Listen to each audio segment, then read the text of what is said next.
Hello from Dinas Dinlle, an Iron Age Hillfort overlooking the Irish Sea here in North Wales. I've brought Mum along again. Morning. For a little walk up the hill, and we're going to go on an ArchaeoVenture. Let's do it.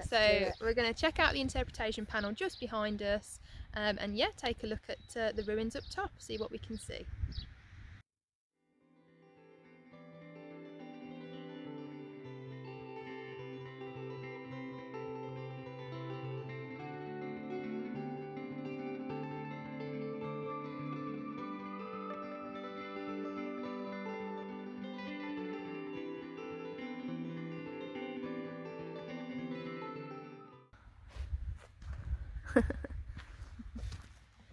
So, just over here we have an interpretation panel.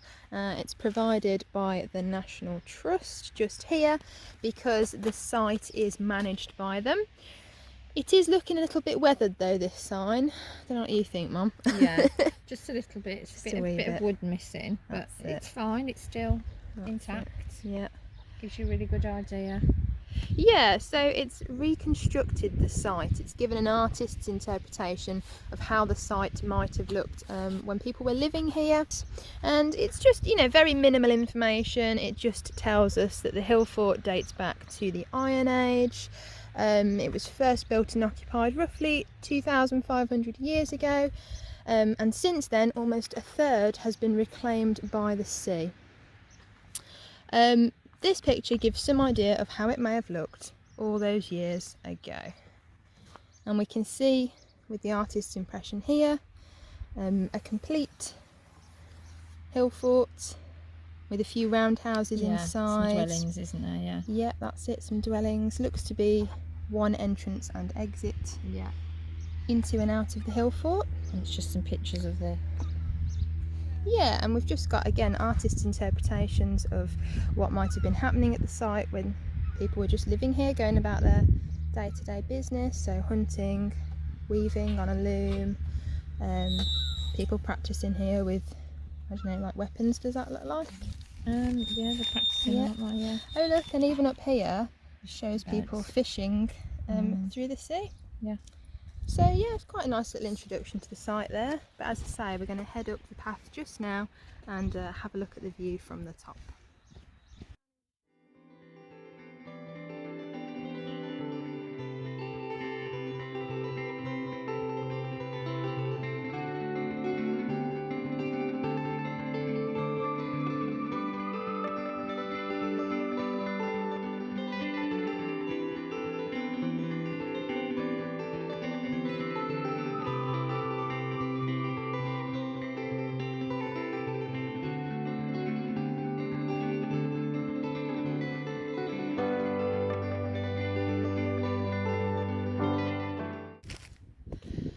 Right, we've made it to the top of the hill fort. Yeah, you might have seen from the hyperlapsed footage that it's actually a very steep climb once you get about halfway up. So we had to take a couple of pauses along the way, but that's not a bad thing because it does allow you to just take in the incredible views all across the bay and then behind us as well. I think you can see Snowdonia, can't you? Snowdonia, and then you've got Anglesey obviously and Newborough Forest, and you can see all of them, the stack, everything all the way down. You can see for absolutely miles. It's fantastic. And that might be one of the reasons that the Iron Age people who built this site, this hill fort, that might be one of the reasons why they chose this location, because of its prominence, the brilliant views that you get, and yeah, it's just, you're going to see this for miles, aren't you? And if you want to stamp your status and power on an area, this is probably a really good place to pick. So as well as being managed by the National Trust, this monument has also been scheduled by Cadw, and the hill that we're standing on is also recognised as an SSSI, or Site of Special Scientific Interest. What? Well, that means it's been designated because the hill that we're currently standing upon is made from glacial deposits, and I think they've roughly dated those deposits to being 12,000 years old. Fantastic. Yep, so that's when, amazing. Yeah, that's when the last glacier was here, and yeah, before you join the sea just over there. So I think we're going to have a little walk around the site now, take a look at the ramparts and the ditches that make up the defences of the hill fort. Yeah, and just check out the views.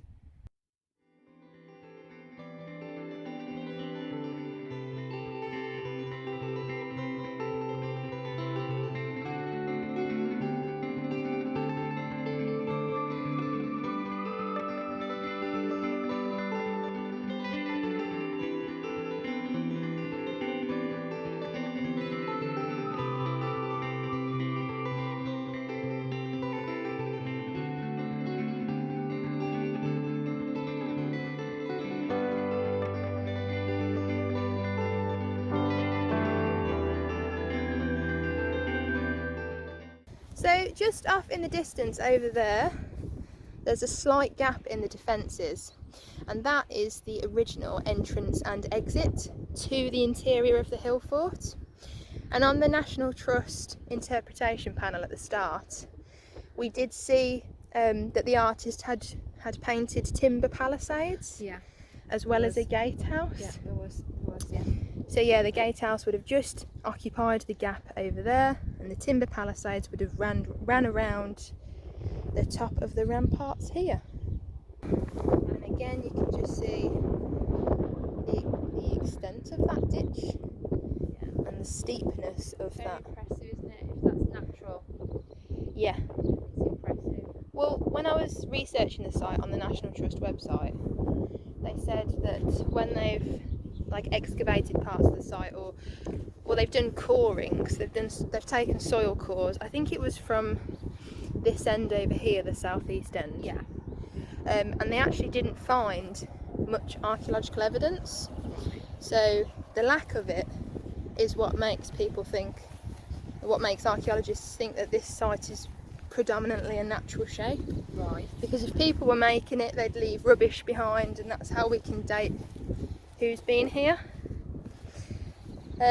So yeah, they found very little apart from some stony material, and the stony material was found facing the ramparts, so they've just added to an existing shape. Yeah, they probably steepened the banks a bit with some manpower.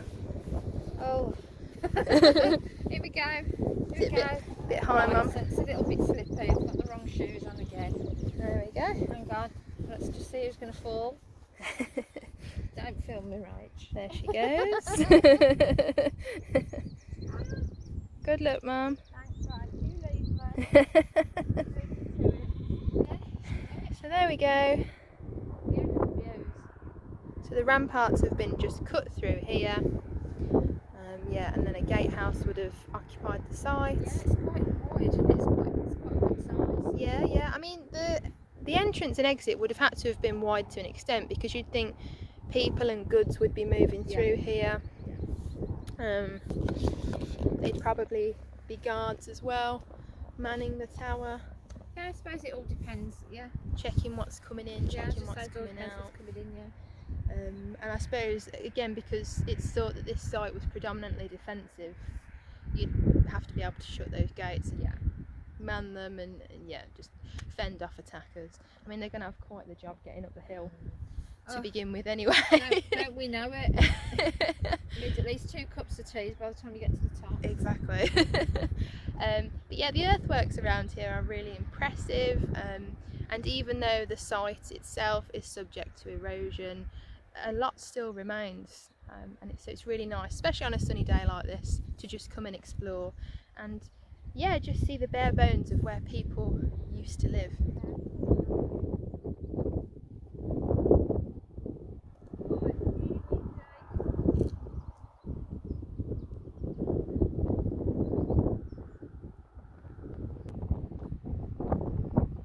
So we can see just out to the sea here, the hill fort just looks like it falls down into the beach below, and that's because this western side here has been subject to coastal erosion. So in effect the site is falling down on itself. And we'll go over and have a little look at the cliff face just over there. But I just wanted to point out again where those two ramparts and that external ditch are prominent, and then they also fall down onto the beach below. Here we go again, just an example of the wooden boards, just good for grip on the old feet. She says you be careful and I'll probably go. I know you say be careful, but look at the footwear she's chosen. Oh, look. Well, you know, the dog walking trainers. Scratty trainers with no grip. If anyone's going to fall, it's not going to be me, is it? That's my shoes. Whatever. Proper walking boots. Down. So as Mum hobbles down, well done, you can just see where like sections of the cliff have just fallen onto the beach below. And that is also why this fence is up just on the left here, to stop people walking too far over, because the cliff edge is dangerous. There we go. And sadly, climate change is responsible for the coastal erosion that's taking place here. And as it continues to get worse, increased rainfall, storm surges, rising sea levels, sadly this site will continue to be lost. It's predicted in 500 years Dinas Dinlle Hillfort might not actually be here anymore, which is incredibly sad. But this is why it's important now to just get out to these sites and enjoy them and document them, because you never know when they might not be here.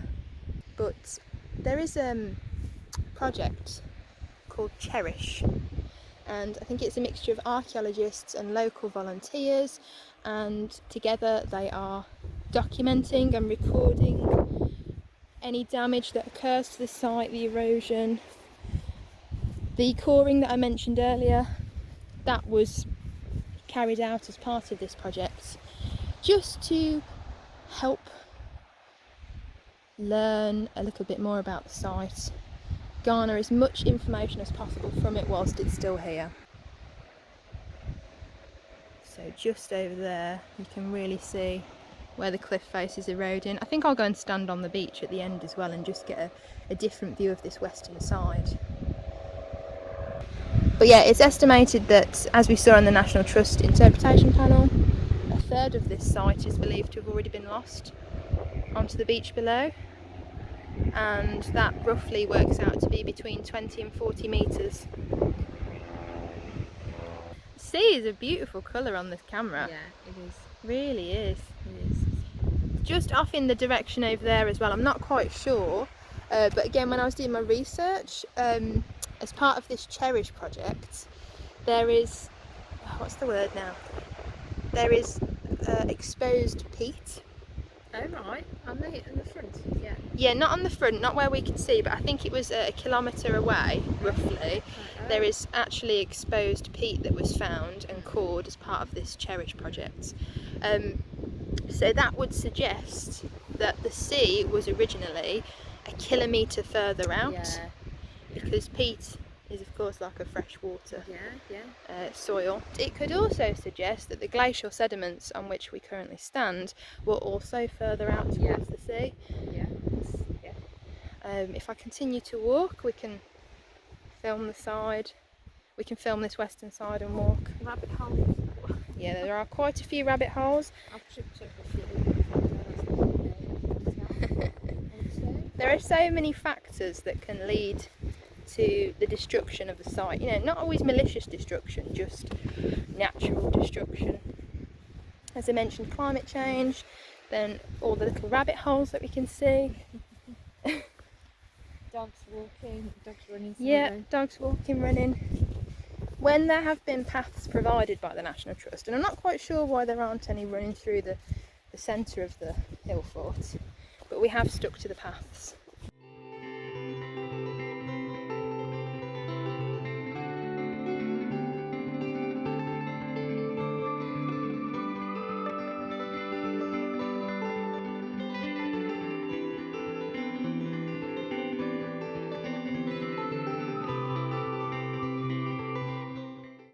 Now, as part of the Cherish project, some earthwork analysis was done, and geophysics as well, I believe. And I think the report that I read said that a few potential roundhouses had been found, you know, throughout the internal section of the hill fort.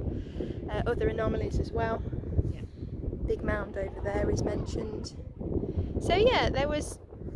We're not sure how many. I think the interpretation panel showed 3 roundhouses. 3, yes, yeah. But that looks older than the Cherish project, so there could well be more. They also mentioned a squarish stone mound, which I believe is just over here. Just take a short wander, dodging the sheep doo-doo. Get the fast turn over it. And this squarish mound is believed to be Roman. Oh, is it? Yes. What's it called? The stone bit there? Yeah, this stone bit. I think there's a bit more to it. Right, what, you mean go further back? Yes, I think it goes further into the...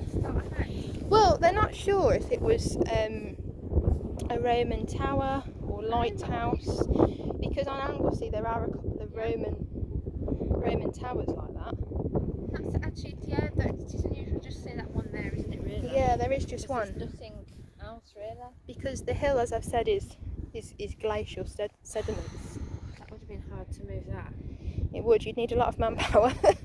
And you can see another one just peeking up out of the grass. Yeah. Just here. What's that sound? I don't know. What does that say? There's a pond. Let me have a quick look. Music over this bit. Very pond. I can't. Oh, it's rubbly. Yeah. This isn't the only feature that's believed to be Roman.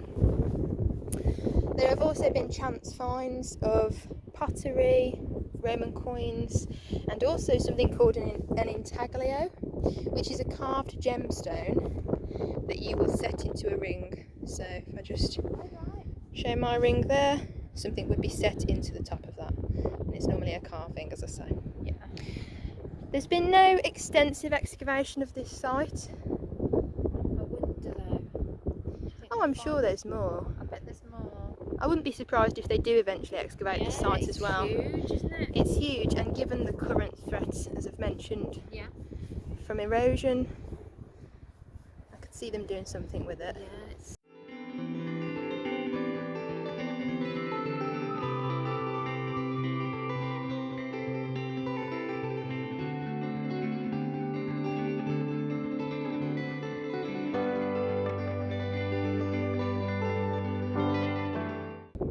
So you can just make out on the grass here some wire, would you say? Mesh? It's like mesh, isn't it? Yeah. And I think that is another way to try and slow down the erosion of the site. It's obviously a popular walking route and views all the way over to the airfield just there. Yeah, there's a museum there as well. There's an air museum. That's it. So we're just going to take the route along here, back down where we started. As well as prehistoric and Roman heritage related to this site, there's also some early 20th century, particularly World War II. Just down there, Just see it peeking out, can't you? yeah, The grass. there's a flat grass surface and then just some concrete peeking out of the side. That is a World War II. It's either a pillbox, or an observation tower. Probably a pillbox because it's small. So that has also been scheduled by Cadw. And then there's something called a Seagull Trench. Now this isn't really my area of history, so I'm not quite sure what it looks like. Any military enthusiasts out there, please just let us know in the comments. Let me know in the comments what you think. But yeah, just down there somewhere is another scheduled feature. Right, let's go and take a closer look.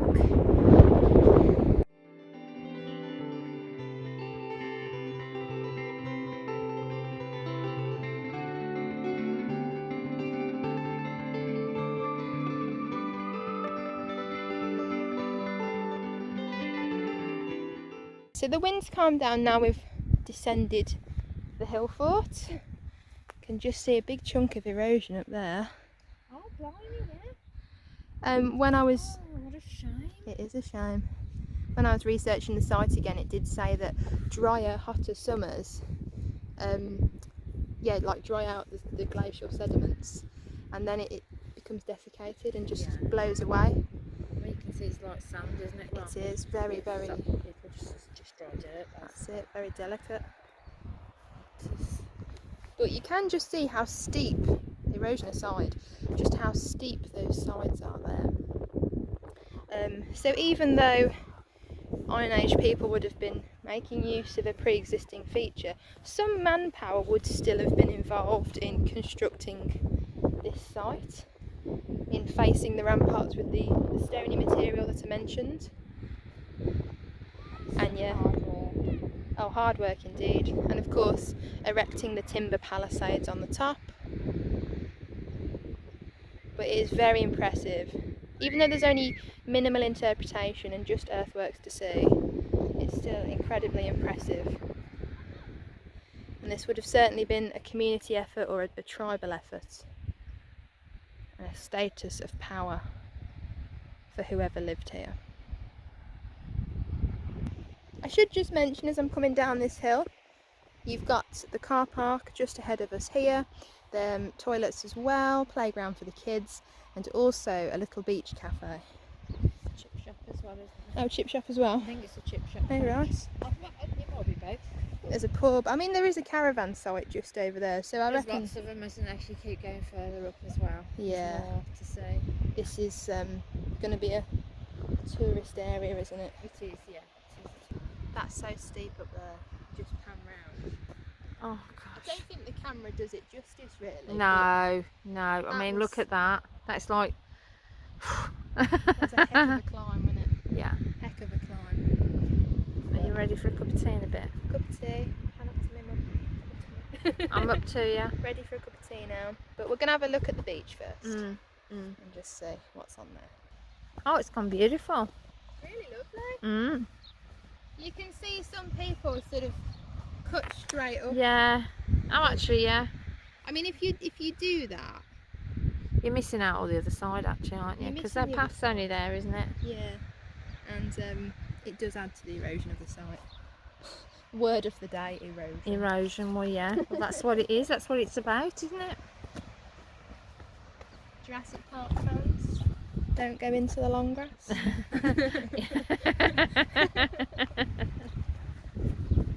Oh, we're there.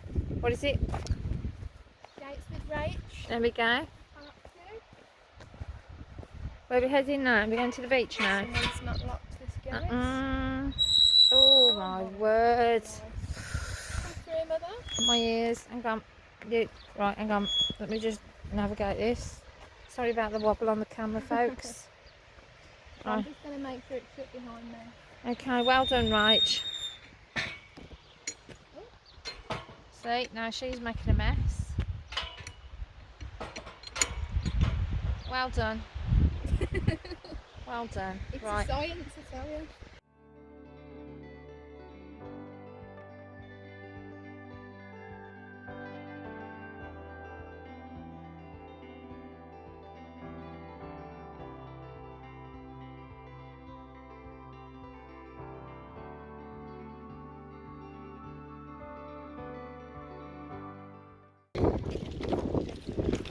So just walking along the beach, and it's just so much soil, sediment, rock just falling down onto the beach below. Yeah, you've got to be careful if you're walking down here.